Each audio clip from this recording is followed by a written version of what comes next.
अध्याय 1 दोस्ती की शुरुआत, मोहब्बत का इजहार। 8वीं क्लास का पहला दिन। स्कूल की घंटी बजते ही बच्चे अपनी अपनी क्लास में बैठने लगे। नए सेक्शन में सब थोड़े अनजान से थे। इसी बीच टीचर ने दरवाजे से एक नई लड़की को अंदर भेजा। क्लास, यह है तुम्हारी नई सहपाठी सानवी। सानवी ने हल्की सी मुस्कान के साथ सबको नमस्ते किया। उसकी आंखों में मासूमियत थी और चेहरे पर ऐसी सादगी जो देखते ही दिल को छू जाए। आदित्य, जो क्लास के पिछले बेंच पर बैठा था, पहली ही नजर में उस पर ठहर गया। वो चुपचाप उसे देखता रहा। शायद ये पहली बार था जब उसके दिल ने किसी के लिए इतनी तेजी से धड़कना शुरू किया। सानवी को शुरू में स्कूल में थोड़ी दिक्कत होती थी। नए दोस्त बनाने, नए माहौल में घुलने मिलने में उसे समय लग रहा था। आदित्य पढ़ाई में अच्छा था और धीरे धीरे सानवी उसके पास सवाल पूछने लगी। कभी होमवर्क, कभी प्रोजेक्ट, और यहीं से उनकी दोस्ती की शुरुआत हुई। आदि, तेरा हैंडराइटिंग कितना अच्छा है।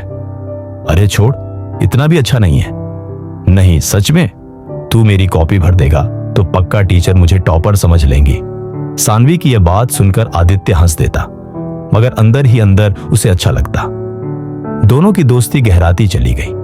लंच टाइम साथ बिताना, रास्ते में बातें करना और लाइब्रेरी में एक ही टेबल पर बैठना उनकी आदत बन चुकी थी।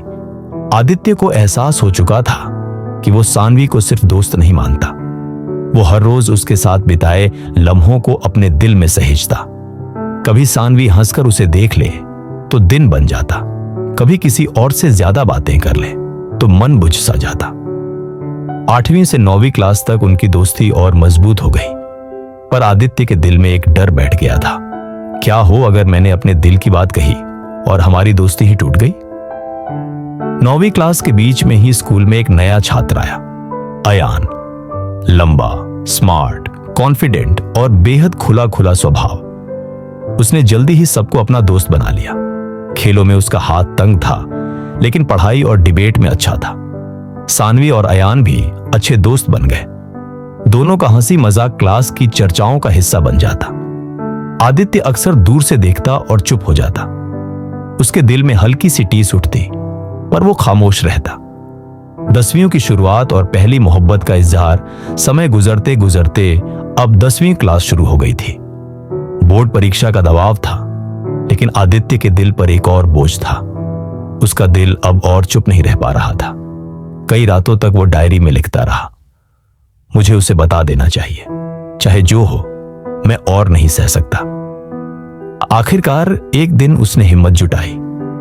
उसने सानवी को स्कूल के पीछे वाले मैदान में बुलाया। पेड़ों की छांव और हवा में हल्की ठंडक थी। आदित्य की आवाज कांप रही थी। सानवी, हम 8वीं से साथ हैं। तू मेरी सबसे अच्छी दोस्त है, लेकिन मेरे लिए तू सिर्फ दोस्त नहीं है। मैं तुझसे प्यार करता हूं। उसकी आंखें भर आईं, मगर उसमें सच्चाई झलक रही थी। सानवी कुछ देर चुप रही, फिर उसने धीरे धीरे कहा, आदि, तू बहुत अच्छा है सच में, लेकिन मैं तुझे उस नजर से कभी नहीं देख पाई। तू मेरा सबसे करीबी दोस्त है, पर प्यार मैं किसी और से करती हूं। आदित्य का दिल जोर से धड़का। कौन?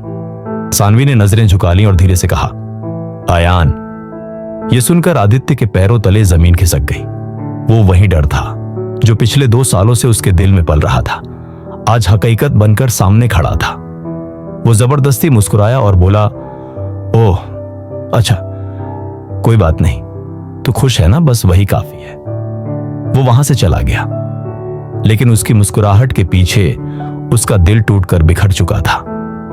अधूरी रात, उस रात आदित्य ने अपनी डायरी खोली और लिखा, दोस्ती के डर से मैंने अपने दिल को रोका, लेकिन जब कहा तब भी हार गया। शायद प्यार मेरे नसीब में लिखा ही नहीं। उसकी आंखों से नींद गायब हो गई। उसका पहला इजहार, उसकी पहली मोहब्बत और उसकी पहली हार।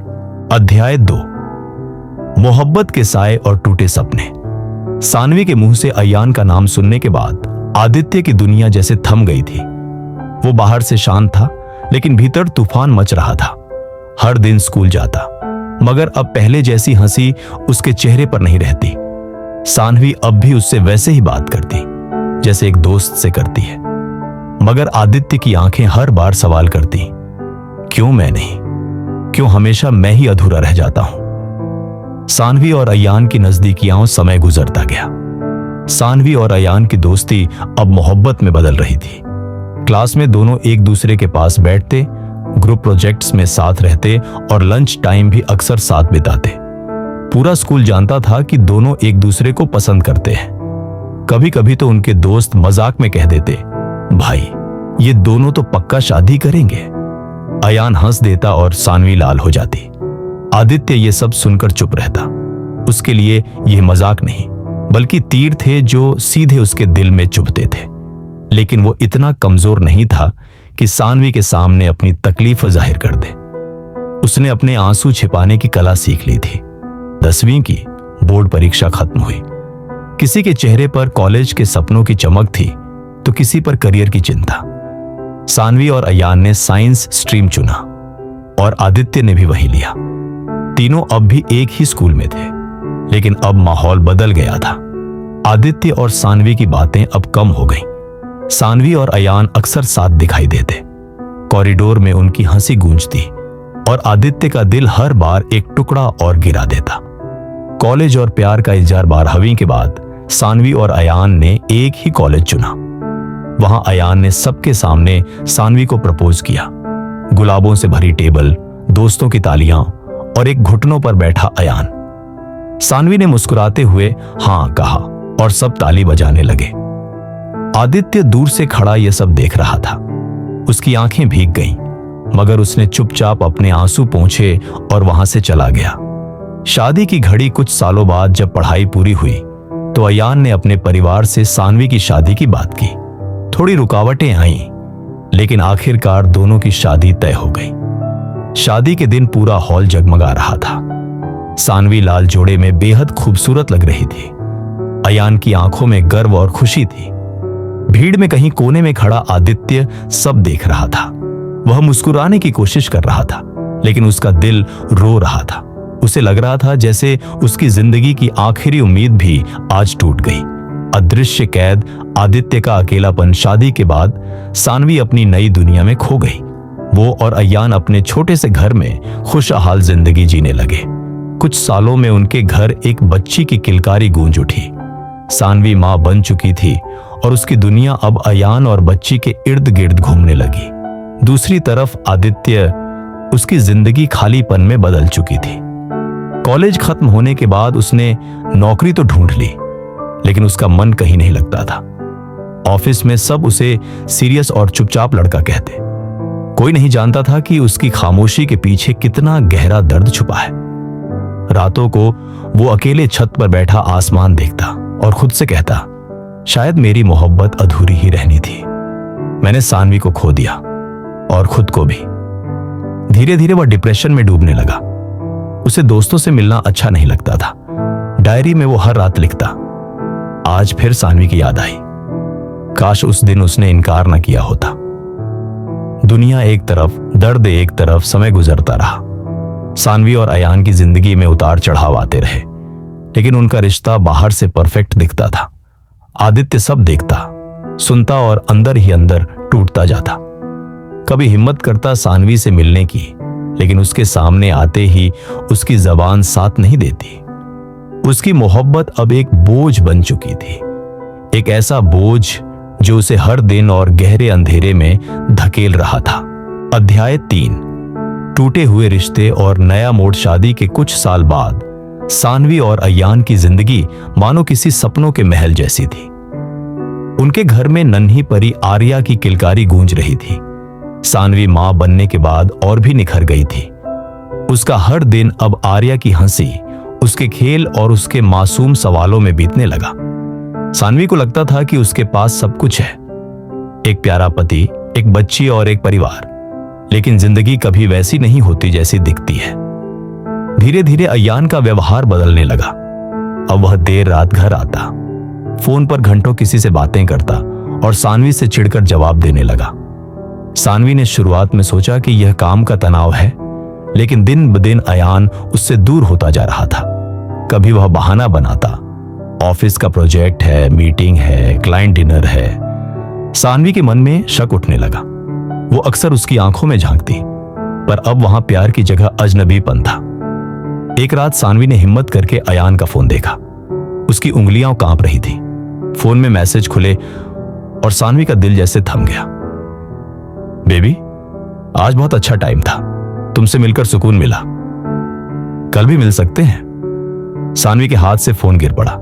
उसकी आंखों से आंसू बहने लगे।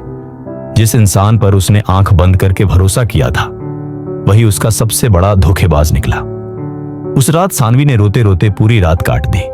सुबह जब अयान सामने आया तो उसने सवाल पूछे। अयान पहले तो झूठ बोलता रहा, फिर गुस्से में सच उगल दिया।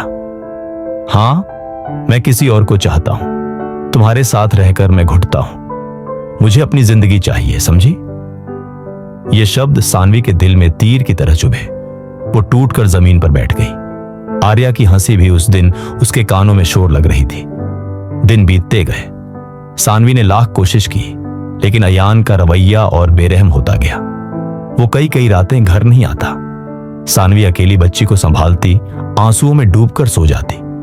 उसकी दुनिया, उसका विश्वास सब चकनाचूर हो चुका था। इन्हीं दिनों एक दिन अचानक उसे आदित्य का मैसेज आया।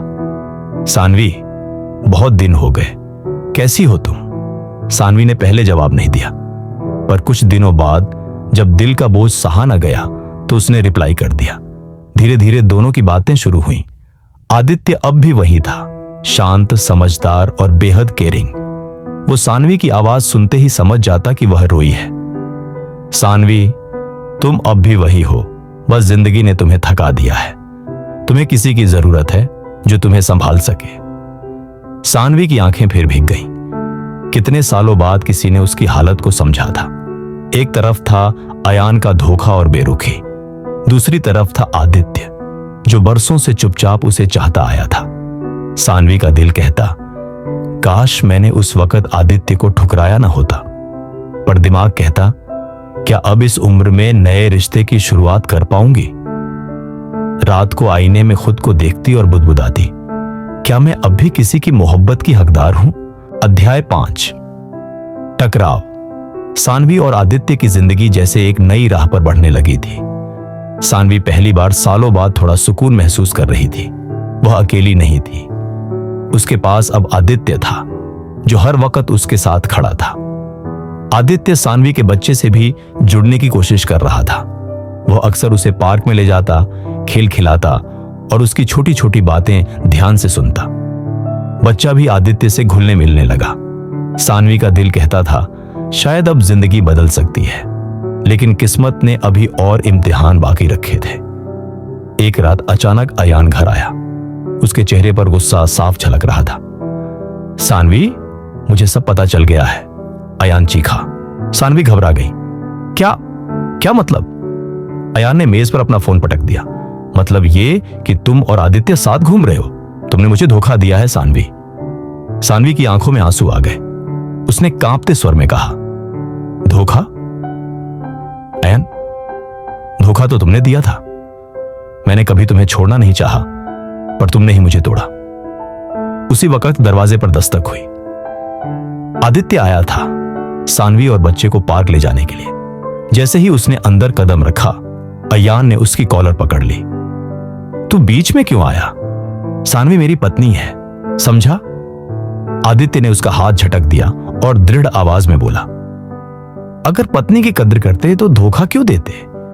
तुम्हें सिर्फ सानवी का नाम चाहिए, उसका दर्द नहीं दिखता तुम्हें। अयान तिलमिला गया।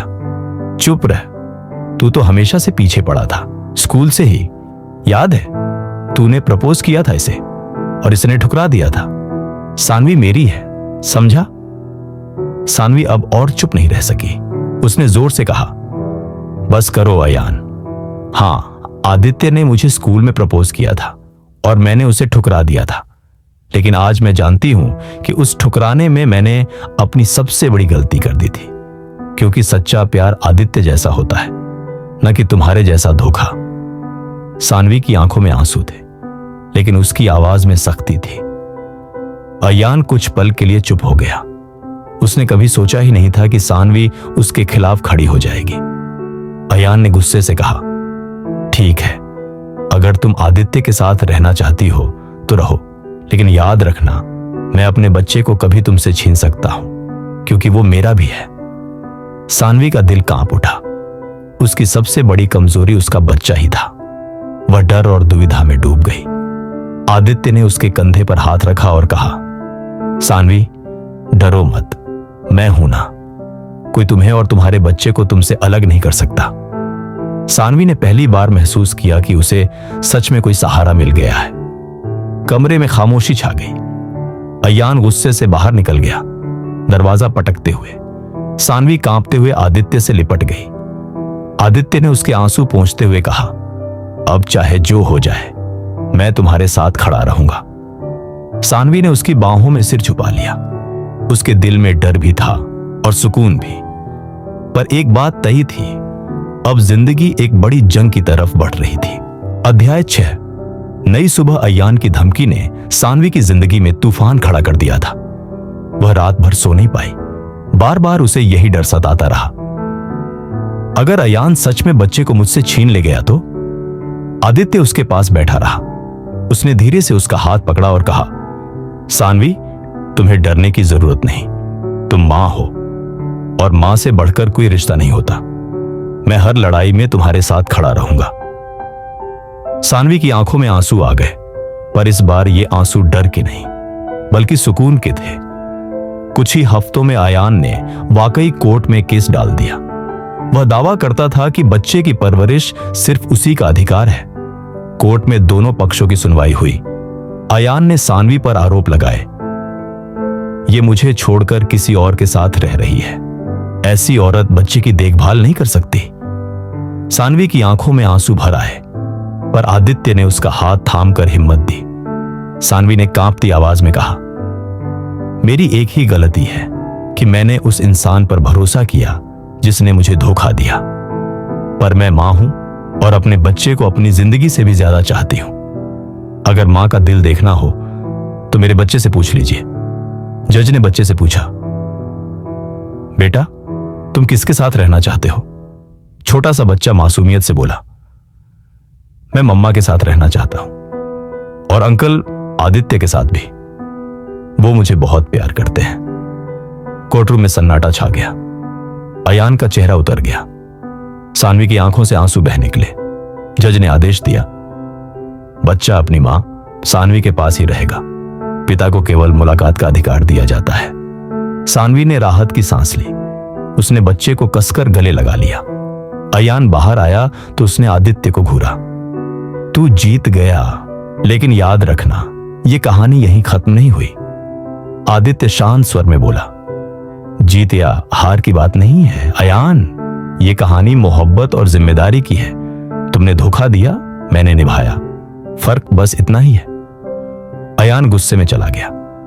सानवी ने पहली बार महसूस किया कि उसका अतीत अब सच में पीछे छूट रहा है। कुछ महीनों बाद आदित्य ने सानवी को एक छोटे से समारोह में प्रपोज किया।